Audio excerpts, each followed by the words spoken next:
Hey there. Ready for a deep dive into a part of American history you might not know much about? We're going to be exploring the history of Muslims in America.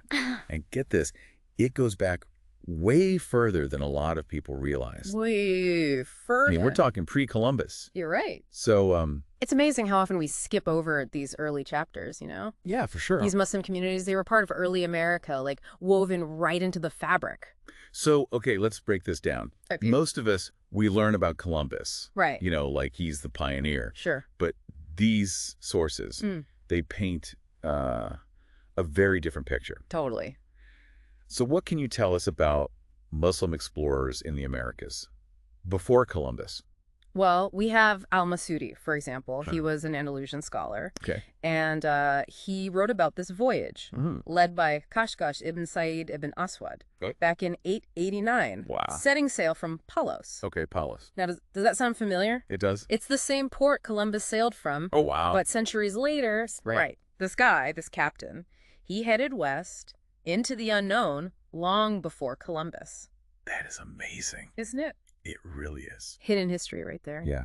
So that's one account, but I know there are more, right? Oh, yeah, there are more, definitely. Like what? Well, you have Al-Idrisi, another scholar. Okay. He wrote about Muslim sailors, not only reaching the Americas, but they even met a translator there who spoke Arabic. So they weren't just like passing through. There was like actual interaction going on. What kind of evidence is there, like to back up these accounts? Well, apart from the written stuff, you also have maps, linguistic connections. Okay. For instance, there's the Piri-Reis map. Okay. It's a Turkish map from 1513. And it shows like incredibly accurate details of the Americas, details that Europeans wouldn't have known for a long time. Wow.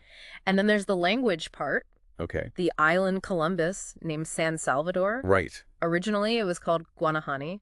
And experts think that guana comes from the Arabic word ikhwana, meaning brothers. It's like these explorers, they left their mark everywhere. They did. Centuries before, well, before we thought. It's fascinating, isn't it? Yeah, but it wasn't just exploration though, right? No, no. I mean, they integrated into these societies too, right? Exactly. How so? Well, the sources suggest intermarriage with Native American tribes, and even the adoption of some Arabic words into Native American languages. Wow. Imagine that. That kind of exchange happening, shaping the languages and traditions we see today. Right. It really changes how we see American history. It's like American history is so much more diverse, more complex than the single story we're told. For sure. But things get darker with the transatlantic slave trade, right? Yeah. That brought a whole new ways of Muslims to the Americas, but obviously under horrible circumstances. Absolutely. Horrific circumstances. What were their lives like? It's important to remember, you know, that while Muslims were here before the slave trade, their experiences as enslaved people, they were uniquely challenging. They were facing the brutality of slavery while also trying to hold on to their faith, their traditions. It's heartbreaking to think about. So the sources mention that enslaved Muslims face specific challenges because of their religious practices. Right. Can you talk more about that? Well, think about the dietary restrictions in Islam. Okay. Like not eating pork, not drinking alcohol. These were often staples for the slaveholders. Right. So you can imagine like the tension, the difficulties this created for enslaved Muslims trying to follow their beliefs. It must have been incredibly difficult to deal with that, you know. It was. Did they face pressure to convert absolutely. to Christianity? Like, how did that manifest? Well, the sources describe them being forced to attend Christian services, to take Christian names. It was a deliberate attempt, you know, to erase their identity. But many still clung to their beliefs, practiced in secret, passed their traditions down. That's incredible, isn't it? It really speaks to their resilience. And their faith. Absolutely. They didn't just endure, though, right? No. They resisted, too. Yes. Many. Did the sources highlight their involvement in uprisings, revolts? Like what? Take the Amistad Rebellion, for instance, where the Mende captives, some likely Muslim, they fought bravely for their freedom. Were there other examples of resistance? Oh, absolutely. Like what? Well, enslaved Muslims played a key role in the Haitian Revolution, fighting for independence.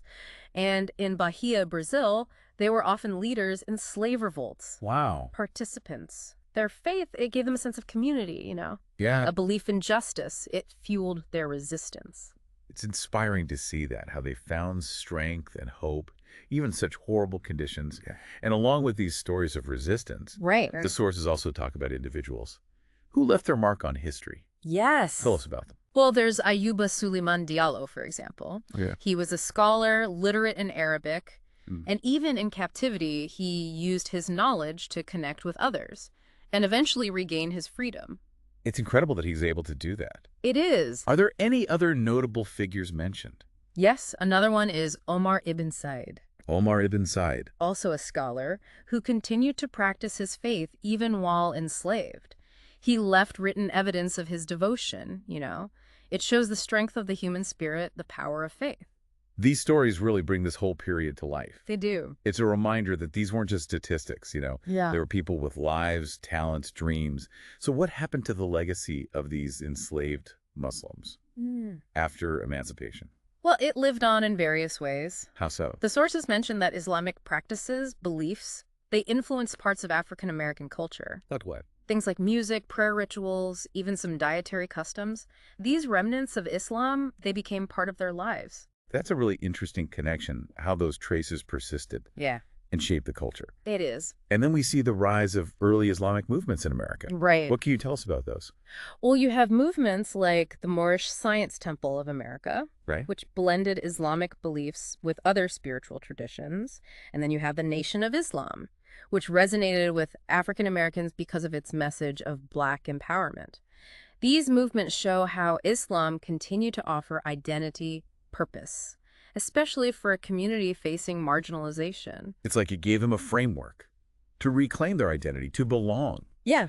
in a society that often tried to erase their heritage. Exactly. And as we move into later centuries, we see how the Muslim community in America evolved even more through waves of immigration. Yes. It adds so much to this history. It does. And we can't forget, the Muslim story in America. It's not just about enslaved Africans. Right. These sources, they also talk about the waves of immigration, bringing Muslims from, well, all over the world. Yeah, a whole new chapter. Like, the Muslim community in America, it evolved through these different periods. Right. Each wave, I imagine, brought its own set of challenges, and triumphs. Absolutely. What were some of the challenges they faced? Well, the sources mention discriminatory laws, Okay. like the Asiatic Barred Zone, which basically restricted immigration from a lot of Muslim-majority countries. So even after slavery, there were still these barriers, prejudice against Muslims coming to America. Yeah, it's a sad reality. How did they persevere? I mean, build lives, communities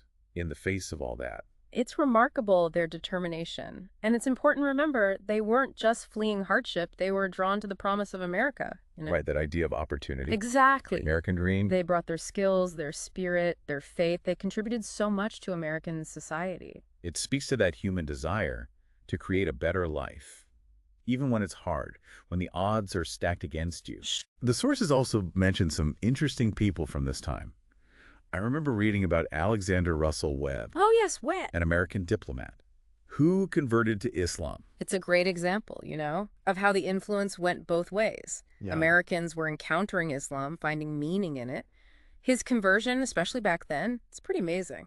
It really challenges that notion that Islam is somehow foreign to America. It does. It's been here for centuries. Part of the story all along. And there was another figure, wasn't there? Homer Davenport. Yes, Homer Davenport. What was his story?